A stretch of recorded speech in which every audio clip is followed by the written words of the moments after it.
আমরা ছাত্র অধিকার পরিষদ বরাবরই শিক্ষার্থীদের অধিকার আদায়ের জন্য আমরা সর্বোচ্চ চেষ্টা করেছি। সেই 2018 সাল থেকে জগন্নাথ বিশ্ববিদ্যালয়ের নেতৃবৃন্দ হল আন্দোলন, তাই ক্যাফেটেরিয়া সংস্কার আন্দোলন থেকে শুরু করে ছাত্রদের ছাত্রবৃত্তি সম্পর্ক আন্দোলন এবং সর্বশেষ যে দ্বিতীয় একটা হল রয়েছে, সেই হল কেন্দ্রিক যে আন্দোলন হচ্ছে, সব কিছু কিন্তু ছাত্র অধিকার পরিষদ নেতৃবৃন্দরা ঐক্যবদ্ধভাবে নেতৃত্ব দিয়েছে।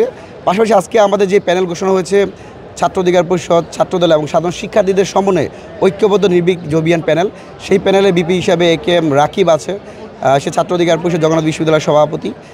একই সাথে খাদিজাতুল কোবরা আসে, যে দীর্ঘদিন ফেসিবাদ বিরোধী লড়াই সংগ্রাম কথা বলতে গিয়ে শুধুমাত্র একটা জায়গাতে শেখ হাসিনা নিয়ে একটু কথা বলার কারণে তাকে দীর্ঘদিন জেলে কারান্তরণ করতে হয়েছে। একই সাথে তানজিল আছে।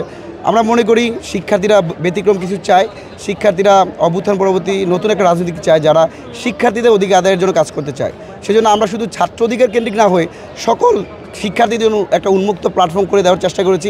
আমাদের এই প্যানেলের 5 জন সাধারণ শিক্ষার্থী, যাদের রাজনৈতিক পরিচয় নাই, তারা রয়েছে। ছাত্র অধিকার পরিষদ থেকে আন্তর্জাতিক সম্পাদক অপমুন্সি হিসাবে থাকবে এবং পাশাপাশি ছাত্রদলে আছে। আমরা আরও চেষ্টা করব, যদি এখানে অন্য কোনো আরও শিক্ষার্থীরা যারা ক্যাপাবল, যারা দীর্ঘদিন শিক্ষার্থীদের অধিকার আদায়ের জন্য কাজ করেছে, শিক্ষার্থী বান্ধব নেতা হিসেবে পরিচিত, তারা যদি আসতে চায় তাদেরকে আমরা ওই রকম সুযোগ তৈরি করে দিব। আমরা একটা ব্যতিক্রম প্ল্যাটফর্ম হিসেবেই ঐক্যবদ্ধ নির্ভীক জবিয়ান হিসাবে করেছি। এবং ছাত্রদলের সাথে যুক্ত হওয়ার অন্যতম কারণ হচ্ছে, সারা দেশে একরকম চিত্র হতে পারে, বাট জগন্নাথ বিশ্ববিদ্যালয়ে যে একটা চিত্র, সেখানে যাদেরকে এখানে প্যানেলে দেওয়া হয়েছে তাদেরকে শিক্ষার্থীদের কাছে পছন্দনীয়, তারা শিক্ষার্থী বান্ধব, তারা চাঁদাবাজি, দখলবাজি এরকম কোনো কথা তাদের মধ্যে নাই।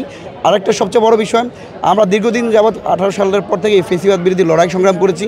সেখানে ফেসিবাদ বিরোধী লড়াই সংগ্রামের আমাদের অন্যতম একটা বন্ধু ছিল ছাত্রদল। সেই ক্ষেত্রে আমাদের তাদের সাথে একটা আন্ডারস্ট্যান্ডিংও রয়েছে। একই সাথে আমাদের অন্য যে সকল সংগঠন রয়েছে, ছাত্র শিবির বা বাম সংগঠন যারা আছে, তাদের প্রতিও আমরা শুভেচ্ছা জানাই, তাদেরকেও ধন্যবাদ জানাই। আশা করি ক্যাম্পাসগুলোতে হানাহানি, রক্তারক্তি যে প্রচলন ছিল, গণরম গেস্টমের নির্যাতনের যে প্রচলন ছিল, সেগুলো বাদ দিয়ে আমরা সকল প্যানেল ঐক্যবদ্ধ থাকবে, ছাত্রদিকের একসাথে থাকবে, ছাত্রদল থাকবে, শিবির থাকবে, অন্য প্যানেল থাকবে। সবাই যেন তাদের স্বপ্নের মতো একটা ক্যাম্পাস নির্মাণ করতে পারে, সেই প্রচেষ্টা থাকবে ছাত্র অধিকার পরিষদে।